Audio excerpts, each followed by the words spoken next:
first word tonight comes from Luke chapter 23, verse 34. Jesus says, "Father, forgive them, for they know not what they do." The first word Jesus speaks from the cross is not a cry of pain. It's a prayer. And that alone should stop us. He has been awake since Gethsemane. He has been beaten, mocked, stripped, nailed to the rough timbers in the most degrading form of punishment that the Roman Empire had ever invented. The crowds are jeering. The religious leaders are sneering at him. The soldiers are gambling for his clothes at his feet. His first word, his very first breath from the cross, is an intercession for the people that put him there. Father, forgive them. Not Father, judge them. Not Father, remember what they've done. But forgive them.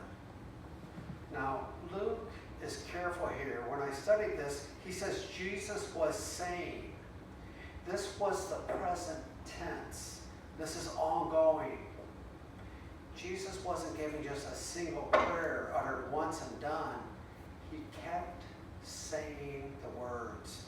He prayed it over and over while they drove the nails in, while they raised the cross up, while they were hurling their insults. Father, forgive them again and again, for they know not what they do. You see, Jesus is not being naive here. He's not pretending the crucifixion is an innocent mistake. He's saying something much harder than that. These people were lost, blind. They're hammering God's own Son into wood, and they do not understand what they're doing.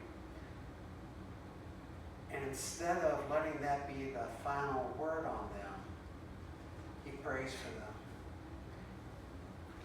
He's praying for the very people causing his death. And what that means for us is this: he hasn't given up on anybody in this room. And he has not given up on the people that we've given up on. Is there someone in your life that you've written off? Someone that you've stopped praying for because it doesn't seem worth it anymore?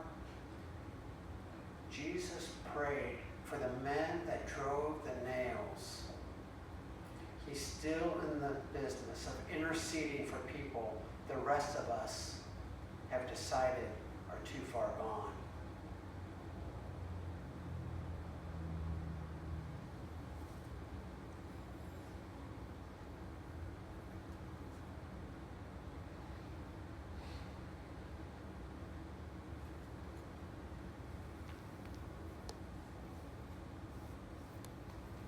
The second word today comes from Luke chapter 23, verse 43.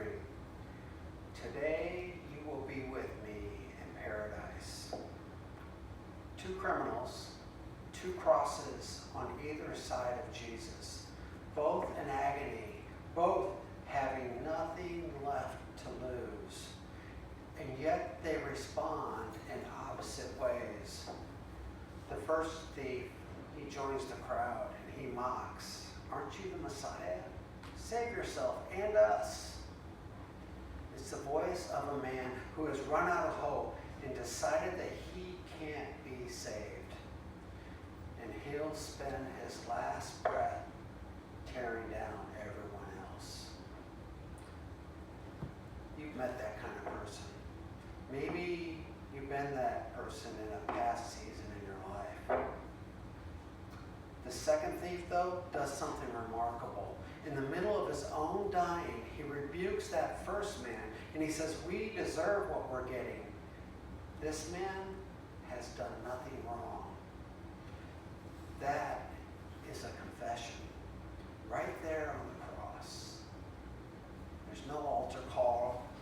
There's no years of faithful church attendance. Just a broken man at the very end of everything, saying honestly, I am guilty. he is not. And then he turns to Jesus and prays the simplest prayer in all of Scripture. He doesn't ask to be rescued from the cross. He doesn't ask for a miracle. He says, remember me when you come into your kingdom. Jesus doesn't make him wait. He doesn't say, we'll see, or it depends, or you haven't done enough. He says, today you will be with me in paradise. You see, this man had nothing left to offer. No time to straighten his life out. No track record. Nothing but a turned heart and a desperate plea. And Jesus calls that enough. The door of grace does not close as long as there is breath in your lungs. If you feel like you've too far gone tonight, if you're thinking someone you love who seems that way, stand at the cross and hear Jesus say today to a dying man who had nothing left but honesty.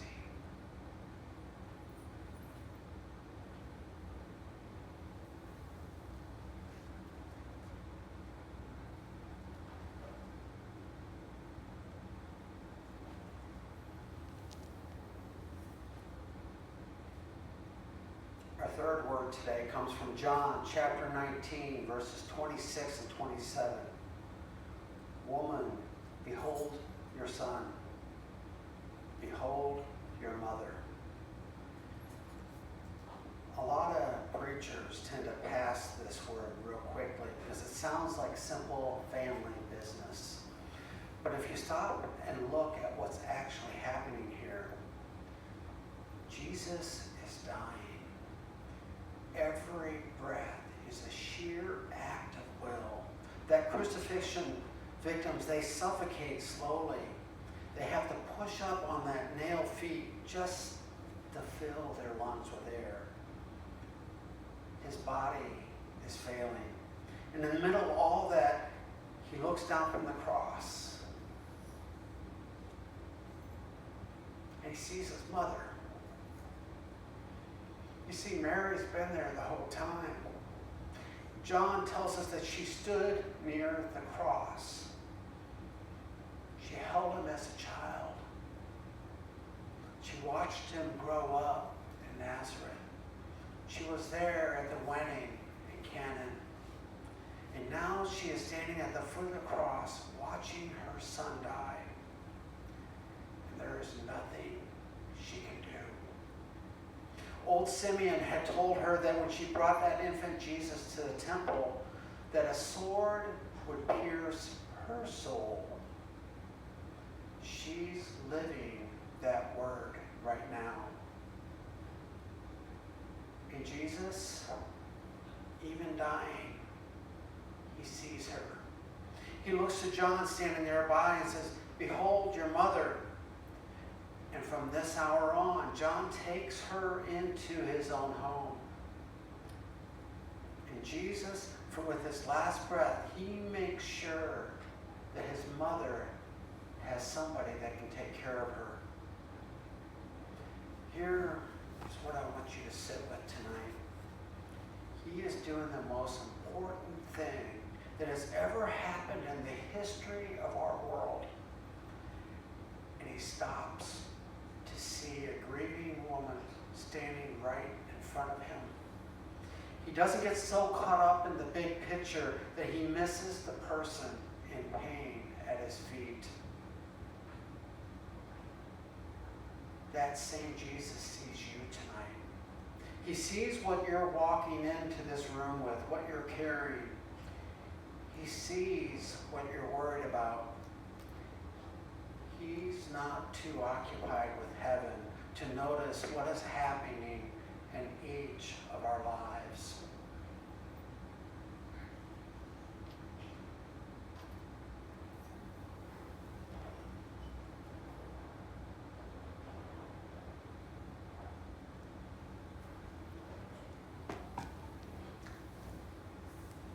The fourth word comes from Matthew chapter 27, verse 46, Jesus says, my God, why have you forsaken me? Church, this is the hardest word tonight, but I'm not going to soften it for you.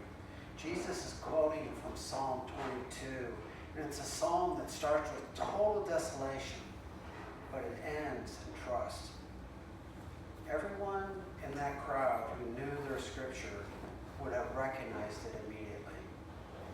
But don't let the familiarity of that reference allow you to skip past what Jesus is actually going through right now. Something happened on that cross that we can't fully put into words. Paul writes in 2 Corinthians that God made him who knew no sin to be sin for us. The sinless Son of God took upon himself the full weight of every human being, what we've done wrong, your sin, my sin, all of it. And in that moment of bearing what he had never known, the sky went dark. 3 hours of darkness over the land. Creation itself went dark when its creator bore the weight of our failure. And Jesus cries out. He didn't just grit his teeth and go quiet. He didn't endure it in silence. He cried out to his Father with everything he had. Why have you forsaken me? And here's what I need you to know. This is what I want you to hear in that cry. He still says, my God. Not just God, my God. Even from the bottom of the darkest place the universe has ever seen, he is still addressing his Father. Everyone in this room has probably had a season where God has felt far away. When you prayed and you heard nothing. Where you sat in a hospital waiting room. Or you sat at a graveside. Or you lay awake 3 o'clock in the morning and wonder if anybody's listening at all. Jesus knows that place. He went farther into it than any of us will ever go, so that we'll never have to go there alone.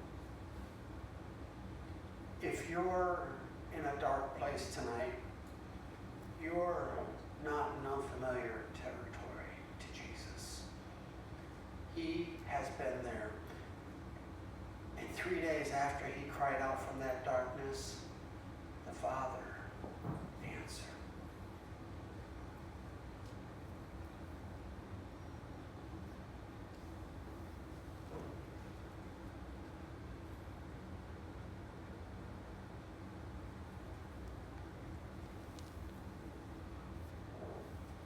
Fifth word comes from John chapter 19, verse 28. Jesus says, I thirst. 2 words. It's the shortest of our 7 this evening. John tells us that Jesus said this knowing that everything was now finished. That even the small moment was fulfilling what had been written centuries before, this time in Psalm 69.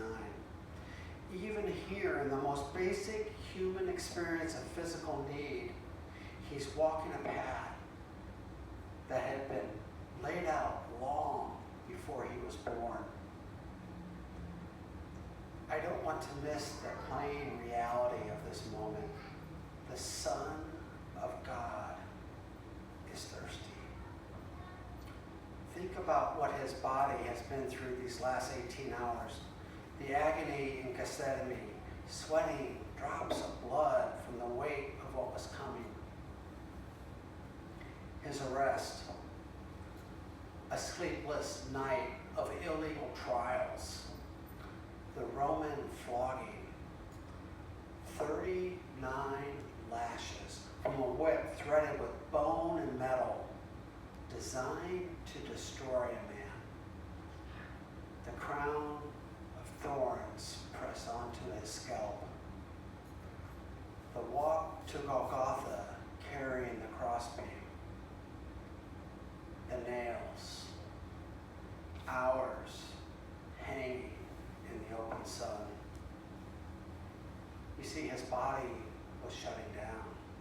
He's losing blood and he's going into shock. He's drying out in the heat. I thirst is not a small complaint. It's the sound of a body pushed far past its limits.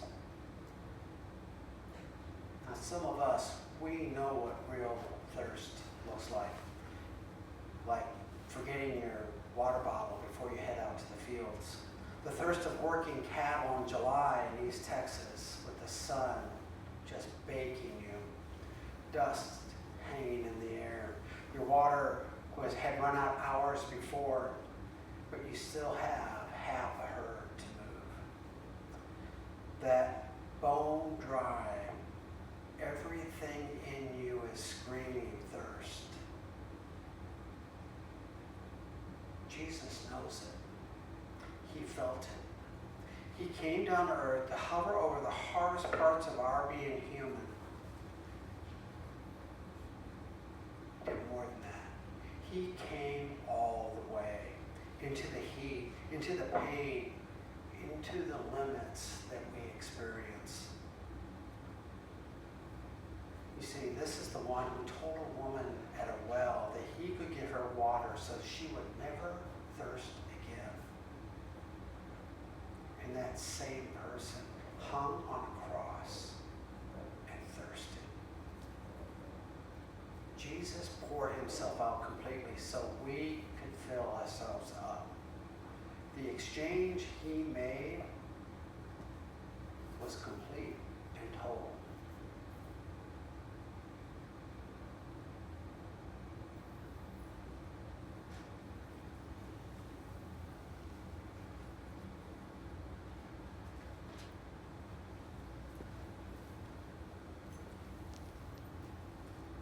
Our sixth word tonight comes from John chapter 19, verse 30.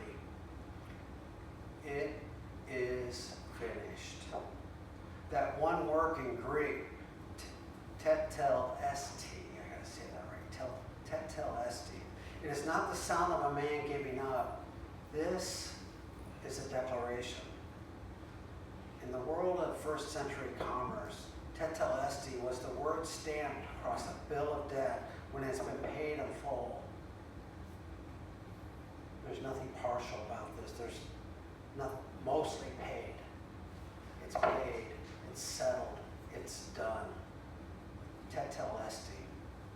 You can picture a Roman merchant marking on a register or a ledger and marking tetelestai on it. No balance remaining, no further obligation. And Jesus, he didn't just gasp this word. John tells us he bowed his head and he gave up his spirit. This is a controlled act. It's not a collapse. He spoke it with intention. Everything the law required, every sin that had ever needed paying for, every debt that stands between us and our God, he looked at all of it. He says, it is finished. The moment he says this, something happens in the temple in Jerusalem. Matthew tells us the veil, that's that massive curtain. It's 60 feet high, 4 inches thick in cloth. It's separated from the holy place, between the holy place and the rest of the temple. Tore in two, from the top to the bottom.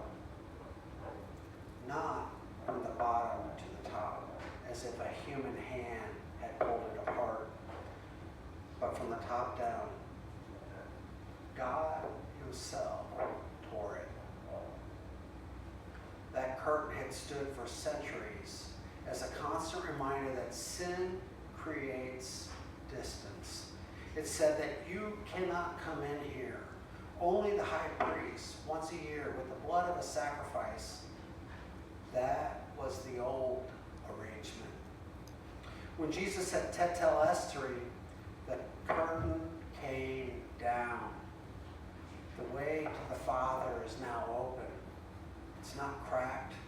It's not open for people who have got themselves together. It's open for every one of us. Tonight, the price is paid. There is nothing left to earn. There's nothing left to prove. It is finished.